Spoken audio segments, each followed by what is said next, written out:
નમસ્કાર મિત્રો, મારી કેઆરટી ગુજરાતી ચેનલમાં તમારું સ્વાગત છે।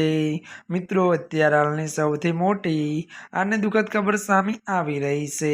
દયા ભાભીને લઈને એક મોટા દુઃખદ સમાચાર મળી રહ્યા છે। ત્યારે આપને જણાવી દઈએ કે ત્યારે અફવા પર ધ્યાન ના આપશો, નથી ફાઇનલ થયું। જી હા મિત્રો, વિગતવાર વાત કરવામાં આવે તો તારક મહેતાની દયાબેનનું નામ ચર્ચિત કાજલનું ત્યારે ખુલાસો ઉલ્ટા ચશ્મા દયાબેનના પાત્ર ભજવતા દિશા વકાણી વર્ષ 2017માં પ્રેગ્નન્સીના લીધે શો છોડ્યો હતો।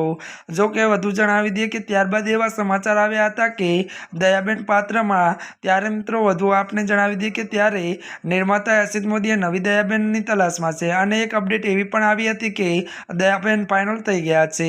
જો કે મફત શૂટ ચાલુ છે અને તારક મહેતા કા ઉલ્ટા ચશ્મામાં નયાબેન ત્યારે મિત્રો નયા દયાબેન તરીકે લોકોનું મનોરંજન કરતી જોવા મળી હતી। ત્યારે કાજલ પિંચે આ સમાચારને ખોટા ગણાવ્યા છે।